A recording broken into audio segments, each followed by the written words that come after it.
എല്ലാവർക്കും ശ്രീജാസ് ഫുഡ്സിലെ പുതിയൊരു വീഡിയോയിലേക്ക് സ്വാഗതം. ഇന്ന് ഞാൻ വന്നിട്ടുള്ളത് ശ്രീലങ്കൻ ഡിഷായ ലവേറിയാണ് തയ്യാറാക്കുന്നത്. ബ്രേക്ക്ഫാസ്റ്റ് ആയിട്ടും ഈവനിങ് സ്നാക്കായിട്ടും ഒക്കെ കഴിക്കാവുന്നതാണ്. അപ്പോൾ നമുക്ക് എങ്ങനെയാണ് ഈ ഒരു സ്നാക്ക് തയ്യാറാക്കുന്നതെന്ന് വീഡിയോയിലൂടെ കണ്ടു നോക്കാം. ഈ റെസിപ്പി ഉണ്ടാക്കാൻ വേണ്ടിയിട്ട് കടായി വെച്ച് കൊടുത്തിട്ട് കടായിലേക്ക് 1 കപ്പ് ചിരകിയിട്ടുള്ള ശർക്കര ചേർത്ത് കൊടുക്കാം. ഇതിലേക്ക് 2 ടേബിൾ സ്പൂൺ വെള്ളം ഒഴിച്ചു കൊടുക്കാം. ഇതിന് മീഡിയം ഫ്ലെയിമിൽ ഇട്ടിട്ട് ഇതിന് വെള്ളം ഒന്ന് വറ്റിച്ചെടുക്കണം. നമ്മൾ സാധാരണ ശർക്കര ഉരുക്കിയെടുക്കുന്നത് പോലെ കൂടുതൽ വെള്ളം ഒഴിച്ചു കൊടുക്കാൻ പാടില്ല. ഇതൊന്ന് ഉരുകി വരാൻ മാത്രം ഒഴിച്ചു കൊടുത്താൽ മതി. അഴുക്കുള്ള ശർക്കരയാണെങ്കിൽ ഉരുക്കിയെടുത്ത ശേഷം ഒന്ന് അരിച്ചിട്ട് വേണം ഉപയോഗിക്കാൻ വേണ്ടിയിട്ട്. ശർക്കര നല്ല പോലെ ഉരുകി വന്നിട്ട് ഇതിലേക്ക് ഇനി 1.5 കപ്പ് ചെറിയ തേങ്ങ ചേർത്ത് കൊടുക്കാം. ഇനി ഇതിലേക്ക് കുറച്ച് നെയ്യ് ചേർത്ത് കൊടുക്കാം. അപ്പൊ നമ്മുടെ ഫില്ലിങ്ങിന് നല്ല ടേസ്റ്റ് ഉണ്ടാവും. ശർക്കരയുടെയും തേങ്ങയുടെയും ആ ജലാംശം നന്നായിട്ടൊന്ന് വറ്റി വരുന്നത് വരെ ഒന്ന് ഇളക്കി കൊടുക്കാം. ഒട്ടും തന്നെ ജലാംശം പാടില്ല നമ്മുടെ ഈ ഒരു ഫില്ലിങ്ങിന്. ഇനി ഇതിലേക്ക് കുറച്ച് കാഷ്നട്ട് ചേർത്ത് കൊടുക്കാം. ഇതിലേക്ക് കുറച്ച് ഏലക്ക പൊടിച്ചത് ചേർത്ത് കൊടുക്കാം. നല്ലൊരു ഫ്ലേവർ നല്ലൊരു ടേസ്റ്റ് ആയിരിക്കും നമ്മുടെ ഫില്ലിങ്. ഈ ഫില്ലിങ് കുറച്ചൊരു ഡ്രൈ ആയിട്ടാണ് വേണ്ടത്. എന്നാലും നമ്മൾ ഉണ്ടാക്കുന്ന ആ ഒരു റെസിപ്പി നല്ല കറക്റ്റ് ആയിട്ട് കിട്ടുള്ളൂ. ഒട്ടും തന്നെ ലൂസായി പോകാൻ പാടില്ല. അതൊന്ന് പ്രത്യേകം ശ്രദ്ധിക്കണം. അപ്പോൾ തേങ്ങയുടെയും അതുപോലെ തന്നെ ശർക്കരയുടെയും ജലാംശം നല്ല പോലെ വറ്റിച്ചെടുക്കണം. നമ്മുടെ ഫില്ലിംഗ് ഇതാ ഇവിടെ റെഡി ആയിട്ടുണ്ട്. ഇനി ഫ്ലെയിം ഓഫ് ചെയ്യാം. ഇനി പാത്രത്തിൽ നിന്നും തണുക്കുന്ന സമയം കൊണ്ട് കറക്റ്റ് ആയിട്ട് വരും. ഫില്ലിങ് തണുത്ത് വരുന്ന സമയം കൊണ്ട് നമുക്ക് ഇതിലേക്ക് വേണ്ട മാവ് തയ്യാറാക്കി എടുക്കാം. ഈ റെസിപ്പി തയ്യാറാക്കാനായിട്ട് ഇടിയപ്പം പത്തിരിപ്പൊടി ഉണ്ടല്ലോ, അതാണ് നമുക്ക് വേണ്ടത്. ഇത് വറക്കാത്ത അരിപ്പൊടിയാണ്. ഇതിലേക്ക് ആവശ്യത്തിനുള്ള ഉപ്പ് ഇട്ട് കൊടുക്കാം. ഇതിലേക്ക് കുറച്ച് നെയ്യ് ചേർത്ത് കൊടുക്കാം. അപ്പൊ നെയ്യും കൂടി ചേർത്ത് കൊടുക്കുമ്പോൾ നമ്മുടെ ഈ ഒരു മാവ് നല്ല സോഫ്റ്റ് ആയിട്ട് കിട്ടും. ഇതാ ഉപ്പും നെയ്യും ഒക്കെ കൂടിയിട്ട് നല്ല പോലെ ഒരു സ്പൂൺ കൊണ്ട് ഇളക്കി കൊടുക്കാം. ഉപ്പ് എല്ലാ ഭാഗത്തും എത്താൻ വേണ്ടിയിട്ടാണ്. നന്നായിട്ട് ഇളക്കി കൊടുത്തിട്ട് നമുക്ക് ഇതിലേക്ക് ആവശ്യത്തിനുള്ള വെള്ളം ഒഴിച്ചു കൊടുക്കാം. 1 കപ്പ് അരിപ്പൊടിക്ക് 1 കപ്പ് വെള്ളമാണ് എടുത്തിട്ടുള്ളത്. സ്പൂൺ കൊണ്ട് നന്നായിട്ട് തന്നെ ഇളക്കി കൊടുക്കാം. ഞാനിവിടെ എടുത്തിട്ടുള്ളത് നോർമൽ പച്ചവെള്ളമാണ്. വറക്കാത്ത പൊടി ആയതുകൊണ്ടാണ് പച്ചവെള്ളം എടുത്തിട്ടുള്ളത്. വറുത്ത പൊടിയാണ് നിങ്ങൾ എടുക്കുന്നതെങ്കിൽ ചൂടുവെള്ളം ഒഴിച്ചിട്ട് കുഴച്ചെടുക്കണം. ബാക്കിയുള്ള വെള്ളം കൂടി ഒഴിച്ചു കൊടുക്കുന്നുണ്ട്. ഇനി കൈ വെച്ചിട്ട് നന്നായിട്ട് തന്നെ കുഴച്ചെടുക്കാം. മാവിന് നല്ലപോലെ കുഴച്ചെടുത്തിട്ടുണ്ട്. നമ്മൾ കൈ കൊണ്ട് നല്ല പോലെ തന്നെ കുഴച്ചെടുക്കണം. എന്നാലേ മാവ് നല്ല സോഫ്റ്റ് ആയിട്ട് കിട്ടുള്ളൂ. മാവിന് നല്ല സോഫ്റ്റ് ആയിട്ട് വന്നിട്ടുണ്ട്. നമുക്ക് ഉണ്ടാക്കിയെടുക്കാം. സേവനാഴി എടുത്തിട്ട് ഇതിലേക്ക് ആദ്യം കുറച്ച് എണ്ണ തടവി കൊടുക്കാം എല്ലാ ഭാഗത്തും. അതുപോലെ തന്നെ ഈ ഭാഗത്തും തേച്ച് കൊടുക്കാം. മാവിൽ നിന്നും കുറേശ്ശെ എടുത്തിട്ട് ഈ സേവനാഴിയിലേക്ക് ഇട്ട് കൊടുക്കാം. പ്രസ് ചെയ്ത ശേഷം ഒന്ന് അടച്ചു കൊടുക്കാം.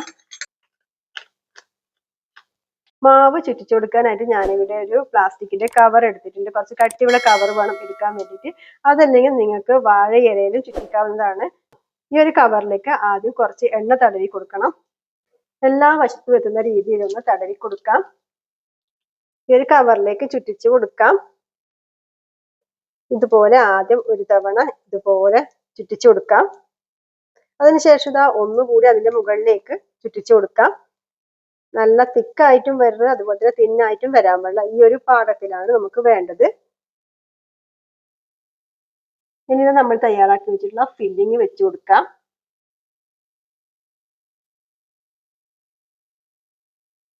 ഫില്ലിങ് വെച്ചു കൊടുത്ത ശേഷം ഒന്ന് ലെവൽ ചെയ്ത് കൊടുക്കാം. ഈ ഒരു 2 വശവും പിടിച്ചിട്ട് ഇതുപോലെ ഒന്ന് വെച്ചു കൊടുക്കാം. കണ്ടില്ലേ? ഇനി ഇതാ ഇതുപോലെ ഒന്ന് റോൾ ചെയ്തെടുക്കാം.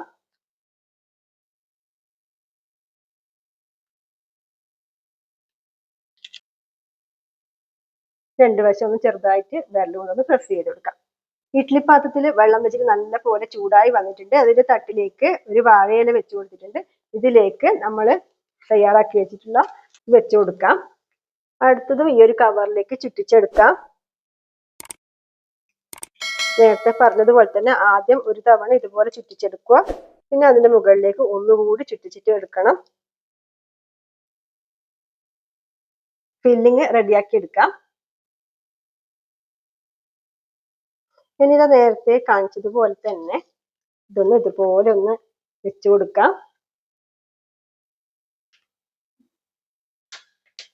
അതിനുശേഷം ഇതാ ഒന്നുകൂടി ഇതുപോലെ ചെയ്തെടുക്കാം. ഇതിന്റെ കൂടെ വെച്ച് കൊടുക്കാം. നമ്മൾ വെക്കുന്ന സമയത്ത് രണ്ടും ടച്ച് ചെയ്യാത്ത രീതിയിൽ വേണം വെച്ച് കൊടുക്കാൻ വേണ്ടിയിട്ട്. ഇതിന്റെ കൂടെ വെച്ച് കൊടുക്കാം. പിന്നെ ഒരു 10 മിനിറ്റ് നേരം നമുക്ക് മീഡിയം ഫ്ലെയിമിൽ വേവിച്ചെടുക്കാം. ഈ അപ്പം വേവിക്കാൻ വെച്ചിട്ട് ഇവിടെ ഒരു 10 മിനിറ്റ് ആയിട്ടുണ്ട്. തുറന്നു നോക്കാം. ഫ്ലെയിം ഓഫ് ചെയ്യാം. ഒട്ടും ഒട്ടിപ്പിടിക്കുന്നൊന്നുമില്ല. നന്നായിട്ട് ആവിയൊക്കെ പോയ ശേഷം മാത്രമേ നമ്മൾ പാത്രത്തിൽ നിന്നും എടുത്തു മാറ്റാൻ പാടുള്ളൂ. അപ്പൊ ഒന്ന് തണുത്ത് വരട്ടെ. അപ്പോൾ ഇതാ നമ്മുടെ ശ്രീലങ്കൻ താരം ലവേറിയ എന്ന് പറയുന്ന റെസിപ്പി ഇതാ ഇവിടെ റെഡി ആയിട്ടുണ്ട്. പേരിൽ മാത്രമേ ഉള്ള ആ ഒരു വ്യത്യാസം. നമ്മൾ കഴിക്കുമ്പോൾ സാധാരണ അടയുടെ ടേസ്റ്റ് തന്നെയാണ്. എന്നാൽ നമ്മുടെ ഈ ഒരു നൂൽപുട്ടിന്റെ രീതിയിൽ ഉണ്ടാക്കിയത് കൊണ്ട് തന്നെ ഒരു പ്രത്യേക ഒരു ടേസ്റ്റുമാണ്. കുട്ടികൾക്കൊക്കെ നല്ല ഇഷ്ടത്തോടെ കഴിച്ചോളും. ബ്രേക്ക്ഫാസ്റ്റ് ആയിട്ടും ഈവനിങ് സ്നാക്ക് ആയിട്ടും ഒക്കെ കഴിക്കാൻ പറ്റുന്നതാണ് നമ്മുടെ ഈ ഒരു റെസിപ്പി. നമ്മൾ കൈ കൊണ്ട് ഇങ്ങനെ പ്രസ് ചെയ്യുന്ന സമയത്ത് തന്നെ നോക്കുമ്പോൾ കാണാം ഒട്ടും തന്നെ ഒട്ടിപ്പിടിച്ചില്ല. മാത്രമല്ല അത്രയും നല്ല സോഫ്റ്റ് ആയിട്ടാണ് ഇരിക്കുന്നത്. ഫില്ലിങ് ലൂസായി പോയാൽ നമ്മൾ തയ്യാറാക്കി കഴിഞ്ഞാൽ ഫില്ലിങ് പുറത്തോട്ടേക്ക് വരും. ഇതൊട്ടും തന്നെ പുറത്തോട്ടും വന്നിട്ടില്ല. അപ്പൊ കറക്റ്റ് ആയിട്ട് തന്നെ കിട്ടിയിട്ടുണ്ട്. ഇനി ഇതൊന്ന് കട്ട് ചെയ്ത് കാണിച്ചു തരാം. ഇതാ നോക്കൂ, കണ്ടില്ലേ? ആ കാഷ്നട്ടും തേങ്ങയും നെയ്യൊക്കെ ചേർത്ത് കൊടുത്തതുകൊണ്ട് നല്ല ടേസ്റ്റ് ആണ് ഈ ഒരു ഫില്ലിങ് കഴിക്കാൻ തന്നെ. നിങ്ങൾക്ക് കാണുമ്പോൾ തന്നെ അറിയാം. അപ്പോൾ ഈ ഒരു റെസിപ്പി തീർച്ചയായിട്ടും നിങ്ങൾ തയ്യാറാക്കി നോക്കി ഫീഡ്ബാക്ക് അറിയിക്കാൻ മറക്കല്ലേ.